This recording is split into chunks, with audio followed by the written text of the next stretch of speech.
Pour ce tour, le magicien utilise un paquet de cartes complètement normal. Le spectateur peut bien sûr vérifier les dos, ainsi que toutes les cartes différentes et bien mélangées. Il aurait même pu emprunter le jeu à son spectateur, celui-ci peut donc le mélanger autant de fois qu'il le souhaite.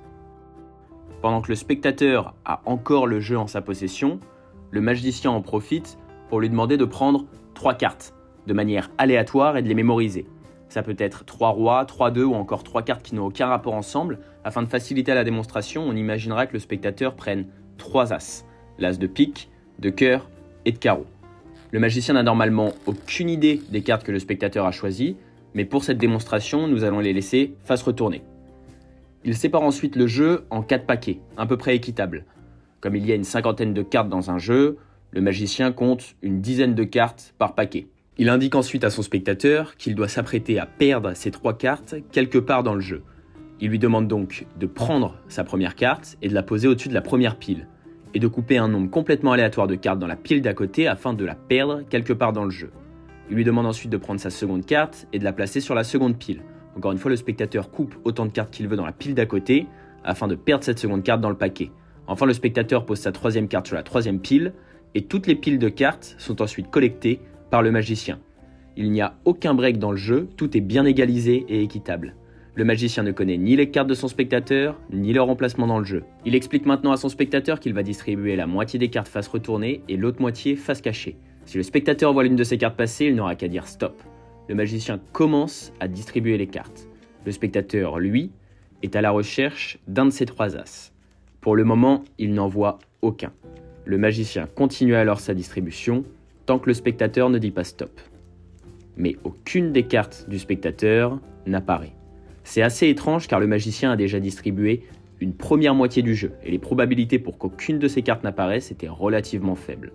Donc, le magicien décide naturellement de recommencer la même manipulation.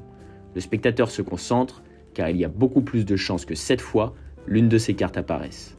Néanmoins, un as apparaît, mais il s'agit ici de l'as de trèfle, le seul as que le spectateur n'avait pas choisi. Le magicien continue de distribuer les cartes, mais le spectateur ne voit toujours pas passer l'une de ces 3 cartes. C'est encore plus étrange sachant que 3 cartes du paquet a maintenant été révélées. Le magicien n'a alors pas d'autre choix que de continuer à distribuer les cartes. Mais encore une fois, aucun des as choisis par le spectateur n'apparaît. Il décide alors de le faire une dernière fois. Le magicien distribue les dernières cartes qui lui restent en main, mais le spectateur ne voit aucune de ces 3 cartes. C'est maintenant très surprenant. Il ne reste plus que 3 cartes face retournée.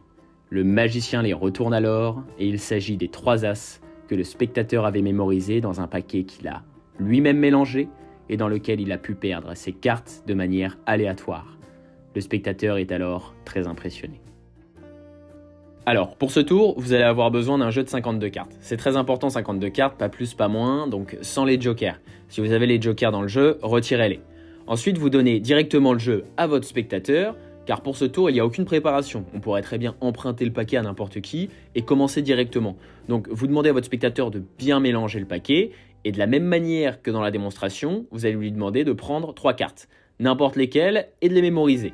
Ici, pour les explications, on va reprendre les 3 cartes de la démonstration, puisqu'elles sont assez simples à mémoriser. Il s'agit des 3 as, donc les 2 as rouges et l'as de pique. Ensuite, vous précisez à votre spectateur qu'il peut remélanger le jeu avant de vous le redonner, si toutefois il en a envie. Et là, vous récupérez le paquet, et vous lui expliquez que vous allez faire 4 piles de cartes à peu près égales. En réalité, ici, le nombre de cartes dans chacune des piles est très important. Dans la première, on va venir mettre 10 cartes, dans la deuxième, 15 cartes, la troisième 15 cartes aussi, et la dernière 9 cartes. Pour ce faire, il y a une technique très simple qui consiste à compter les cartes par bloc de 3.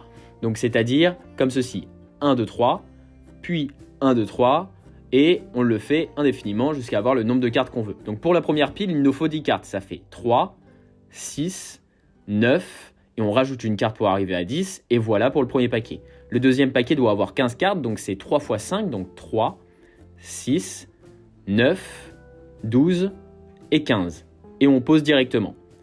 Et comme le troisième paquet doit avoir 15 cartes et le dernier 9 cartes, c'est plus intelligent de commencer par compter 9 cartes pour le dernier paquet. Donc 3, 6, 9, et on pose le dernier paquet ici, et donc par conséquent, il nous reste forcément 15 cartes dans la main. On peut les compter, mais 1, 2, 3, 4, 5, 6, 7, 8, 9, 10, 11, 12, 13, 14 et 15. Alors pour cette étape, essayez de parler avec votre spectateur pour pas trop attirer son attention sur les paquets. Si jamais il vous demande ce que vous faites, vous lui dites très calmement que comme on veut faire 4 paquets à peu près équilibrés et qu'il y a une cinquantaine de cartes dans un jeu, on essaye de prendre une dizaine de cartes par paquet. Et donc ici, vous demandez au spectateur de prendre l'une de ces 3 cartes et de la poser sur le premier paquet, donc celui où il y a 9 cartes. Pour l'explication, on va retourner la carte afin de comprendre ce qui se passe réellement pendant le tour. Et là, vous lui demandez de couper autant de cartes qu'il veut dans le second paquet et de commencer à perdre sa carte avec. Donc c'est vraiment le spectateur qui le fait. Et vous lui demandez de recommencer la même manipulation en se décalant d'un paquet. Il prend sa seconde carte, la pose sur la seconde pile. Pour l'explication, on la retourne aussi. Et il coupe autant de cartes qu'il veut dans la troisième pile pour perdre sa carte. Et enfin, pour sa dernière carte, il la pose sur la troisième pile. Et là, directement, vous récupérez les jeux de la même manière que moi. En commençant par le dernier paquet que vous posez intégralement sur le troisième, vous récupérez le tout, vous le posez sur la deuxième pile, vous récupérez encore le tout et vous le posez sur la première pile. En faisant exactement ce que je viens de faire, les cartes du spectateur sont à des positions qui vont nous permettre de distribuer les cartes et de n'avoir plus que les cartes de notre spectateur à la fin. Donc à partir d'ici, le tour est complètement automatique. Il va juste falloir distribuer les cartes en commençant dans le bon ordre. Donc vous lui expliquez que vous allez distribuer la moitié des cartes face retournée et l'autre moitié face cachée. Et s'il voit passer sa carte, il dit stop.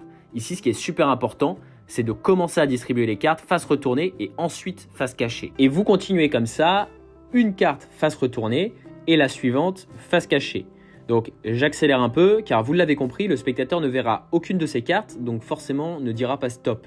Ici, vous pouvez insister sur le fait qu'on ait déjà passé la moitié du jeu en revue et que la probabilité pour qu'aucune de ces cartes ne soit apparue était déjà très faible. Et donc, vous allez continuer de la même manière que la première distribution. La première carte que vous distribuez, c'est celle que vous retournez et vous la posez ici, c'est très important. Et celle qui suit, face cachée. Et ainsi de suite. Ici, encore une fois, les 3 cartes de notre spectateur n'apparaîtront pas et c'est tout à fait normal. Et alors là, étape très importante. Contrairement aux 2 premières distributions, pour la troisième, on commence à distribuer non pas en posant la première carte face retournée, mais en faisant exactement l'inverse, c'est-à-dire en la posant face cachée, puis ensuite face retournée. Et c'est la seule et unique fois où l'on distribue les cartes comme ça. Donc on pose face cachée, et ensuite on continue en distribuant face retournée. Et on continue en distribuant le peu de cartes qui nous restent entre les mains. Et enfin, pour la dernière distribution, on reprend l'ordre de base, c'est-à-dire on pose la première carte face retournée, et ensuite on continue face cachée. Et donc là, c'est le principe de ce tour, complètement automatique. Les 3 cartes qui nous restent sont forcément les 3 cartes de notre spectateur. À partir de là, n'hésitez pas à insister sur le fait que tout peut être examiné, que c'est lui qui a mélangé le jeu, choisi ses cartes, que normalement on ne connaît pas, que c'est lui qui a perdu ses cartes dans le jeu en effectuant des coupes, et votre spectateur en sera encore plus impressionné. Voilà pour ce tour, j'espère qu'il vous aura plu. Si c'est le cas, n'hésitez pas à me le dire dans les commentaires. Et moi, je vous dis à la prochaine pour une nouvelle vidéo. Allez, ciao!